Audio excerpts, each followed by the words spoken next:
ప్రాంతంలో తెలంగాణ ఉద్యమకారులకు ఇచ్చినటువంటి ఏదైతే హామీలు ఉన్నాయో హామీలను అమలుపరచాలని చెప్పేసి డిమాండ్ చేస్తూ తెలంగాణ ఉద్యమకారుల ఫోరం ఆధ్వర్యంలో నిర్వహిస్తున్నటువంటి కార్యక్రమానికి అధ్యక్షత వహిస్తున్నటువంటి సోదరులకు మన మండల అధ్యక్షులు మారగోన్ శ్రీనివాస్ గౌడ్ గారికి, ఈ కార్యక్రమంలో పాల్గొన్న తెలంగాణ ఉద్యమకారుల ఫోరం సంఘానికి సంబంధించినటువంటి జిల్లా రాష్ట్ర నాయకత్వానికి అందరికీ, అదేవిధంగా ఈ కార్యక్రమంలో పాల్గొన్నటువంటి కాంగ్రెస్ పార్టీ నాయకులకు, మండల అధ్యక్షులు సత్యరెడ్డి గారికి, మిగతా ఉద్యమకారులందరికీ ప్రత్యేకంగా నమస్కారాలు, ధన్యవాదాలు తెలియజేస్తూ మీరు తీసుకున్నటువంటి ఈ ఉద్యమం ముందుకు సాగాలని, ప్రభుత్వం వెంటనే ఎన్నికల్లో ఇచ్చినటువంటి ఏదైతే హామీలు ఉన్నాయో ఉద్యమకారులకు సంబంధించినటువంటి అనేక రకాల హామీలు ఇచ్చింది.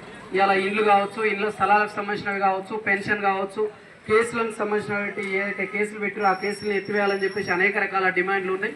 ఆ డిమాండ్లన్నింటినీ ప్రభుత్వం వెంటనే పరిష్కారం చేసి ఈ తెలంగాణ ఉద్యమకారులకు న్యాయం చేయాలని చెప్పేసి ఈ సందర్భంగా సిపిఎం పార్టీగా డిమాండ్ చేస్తా ఉంది. దాంతోపాటు ముఖ్యంగా ఇవాళ ఈ ప్రాంతంలో కావచ్చు, భారతదేశ వ్యాప్తంగా, ప్రపంచవ్యాప్తంగా ఎక్కడ ఏ ఉద్యమం జరిగినా ఆ ఉద్యమం ఏదో ఒక ఫలితాన్ని ఇస్తుందని చెప్పేసి మనకు అనేక రకాల చరిత్ర చెప్తా ఉన్నది. ఆ రకంగా ఇప్పుడు తెలంగాణ ఉద్యమకారులు చేస్తున్నటువంటి ఈ పోరాటం కూడా తప్పనిసరిగా విజయం సాధిస్తుందని చెప్పేసి నేను భావిస్తా ఉన్నాను. ఆ రకంగా ప్రభుత్వం కూడా వెంటనే వీళ్ళ యొక్క డిమాండ్స్ను నెరవేర్చే విధంగా కృషి చేయాలని చెప్పేసి ఈ సందర్భంగా విజ్ఞప్తి చేస్తా ఉన్నాం.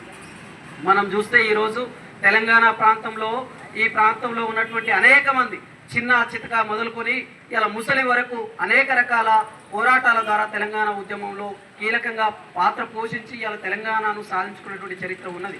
ఇవాళ ఈ ప్రాంతంలో ఉన్నటువంటి అనేక మంది ఉద్యమకారులు తమ ఆస్తుల్ని పోగొట్టుకొని, తమకు సంబంధించినటువంటి అనేక రకాల దాడులను ఎదుర్కొని ఇలా జైళ్ల పాలై అనేక మంది ఈ ఉద్యమంలో కీలకంగా వ్యవహరించినటువంటి సందర్భంలో ఈ తెలంగాణ రాష్ట్ర ఉద్యమం అనేది ముందుకు పోయి తెలంగాణ ప్రాంతానికి ప్రత్యేకమైనటువంటి రాష్ట్రంగా గుర్తింపు పొందినటువంటి పరిస్థితి కూడా ఉన్నది.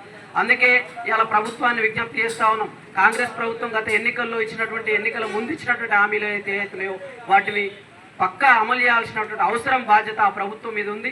ఆ రకంగా తెలంగాణ ఉద్యమకారులకు న్యాయం చేస్తారని చెప్పేసి మేము ఆశిస్తా ఉన్నాం.